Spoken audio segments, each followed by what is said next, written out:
Hello, my name is Brenda Figueroa. I'm going to talk about Edouard Manet. He is a French painter.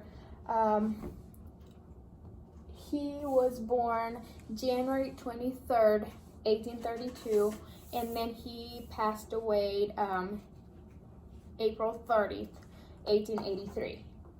He was born and he died at the same place in Paris, France. He was trying to get other artists to become more familiar with Impressionism and Realism. His family, his dad was Auguste Manet. He was born in 1796 and he passed away in 1862. He was a really good judge. Everyone knew him. And then his mother was Eugene Desiree Fournet Manet. She was born in 1811 and then she passed away in 1885. She is a royal ancestry. So they come from a really wealthy family. This means Edouard Manet had all the possibilities to go to college and have a good career and pay for his education and be successful. Either way, he didn't took the money from his parents. The only thing he did was to travel other places to look at art. He also has two younger brothers. One of them is Eugene Manet. He was born in 1833 and then he passed away in 1892. And then the other brother is Gustave Manet. He was born in 1834 and he passed away in 1884. So he was the oldest of the three of them three. Now I'm going to talk about schools. Manet in 1839 went to Canon Polyp's school in Vanguard. He there studied French and other basic classes, but then he realized he was a bad student. He didn't like school, he didn't care about school, and what he really cared about was art, painting, drawing classes. And in 1844 to 1848, he went to college rolling. This is it. This is the picture from before, and this is the picture from now. It has changed over time, but it's the same building. There he wanted to study arts, but then the father wanted him to go for law school. He wanted him to be a judge like him, probably. He didn't like that, so he then went to naval college, and then he tried to get in, but he failed. So what he did from then on is he, in December of 1848, went to try on to be a pilot. He didn't like that, so he came back to France in June of 1849 because he just didn't feel like that was what made him happy. So he went again to try to make his dad happy, to try a second time to get into the naval college, but then he failed again. But he never gave up. I'm going to talk more about what happened after school. He created his own studio in 1856. This studio he shared with Albert de Balleroid. And then in this studio is where he started painting.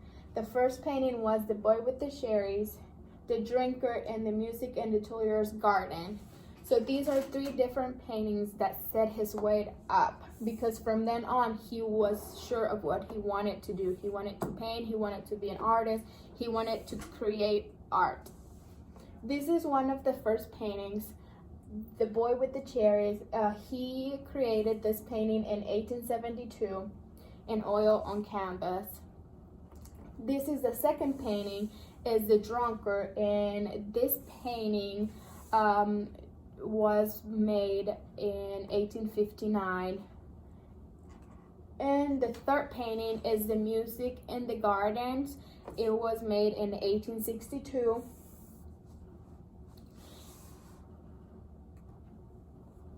And then as we can tell, he liked a lot to do contemporary themes.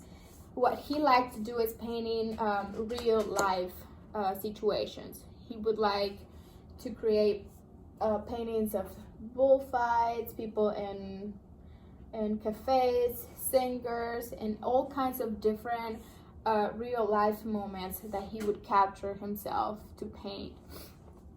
Then I'm going to talk about the Salon. What is the Salon?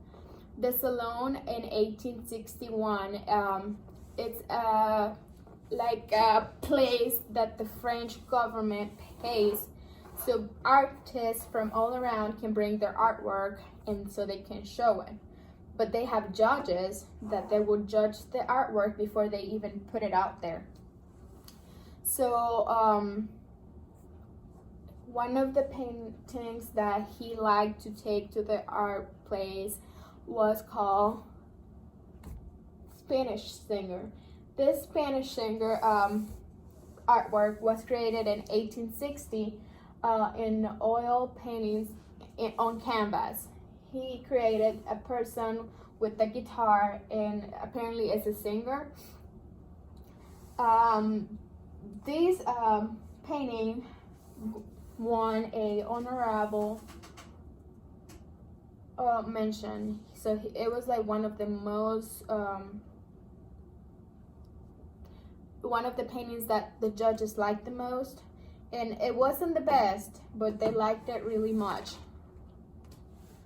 And then I'm gonna talk about marriage. He got married in 1863 with Suzanne Lynn Hough. This lady used to give him piano lessons, and then he fell in love with her, but they couldn't get married because of the dad, because of what he was going to think, but then they did. She was born on October 30th of 1823, and then she died March 8th of 1906 at the age of 76. Manet went through a lot of challenges and criticism. In 1960, I don't know how to say that, but that painting, I'll show it to you later on. They said that it was vulgar, and then the Dead of Christ and the Angels, they said had no decorum. In Olympian, they thought it was not, it was too much to show off. So this is the one I was talking about. They show a naked woman with two men around. So they were kind of scared on that time of period to show it off, just because they wouldn't like people looking at naked women. And this picture is the Dead of Christ with the angels. He showed Jesus with his mother, and people didn't like this picture because they thought Jesus was just a dirty man. Like, he looks like a dirty man, like he was just any man, and they thought it was disrespectful for the people and the religion. And this one is Olympia in 1863 by Edouard Manet. So they also were afraid to show this painting because it was a woman, a naked woman. So they thought they couldn't show it off because what were people going to think about it? And then I'm gonna talk about his unique styles. He liked to paint on blacks. And on this type of period, painters didn't use black much. Like I said, he was a lot for realism and impressionism.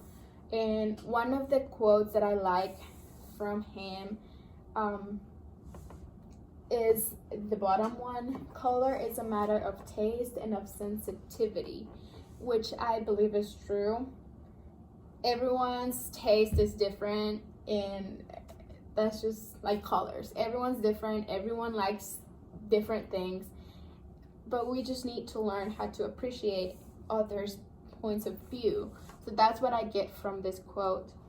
And I'm going to talk about his final years. This is the last piece of work he ever made. It's titled "A Bar at the Foliage Birch." He put this painting at the Salon in 1882. So looks not like the best paint he created, but it's a really good one. He won an award for from the Salon, so it was coming from the French government. He was very sick at the time, but it was a great time to give him an award. In 1880, he became more sick, and then his left leg was giving him trouble. It got infected with the virus, and then he went to Bellevue to get treatment for it. And then more about his final years. In April 20, 1883, he had to get his leg amputated, and so he lost his legs. In about 10 or 11 days after, in April 30th, 1883, he died.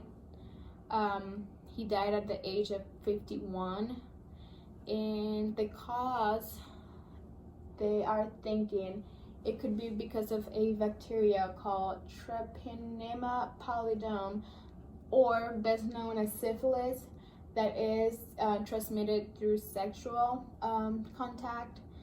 It doesn't always happen that way, but in most cases it is. But it happened to his leg, and so he died from that and rheumatism. So that's what we know, that's what people think, and so that's what I learned from Edouard Manet. He also was buried at Passy Cemetery, and this is his grave. That's what he has on it. That's his face, and it has the day he was born and the date he died with his name. And I just want to say thank you for listening to me, and I want to do like a summary about him. People have counted 420 paintings of him, and they think Edouard Manet is one of the founding fathers for modern art. So he is a great person to talk about. He's a great artist, and he will always be remembered. Thank you.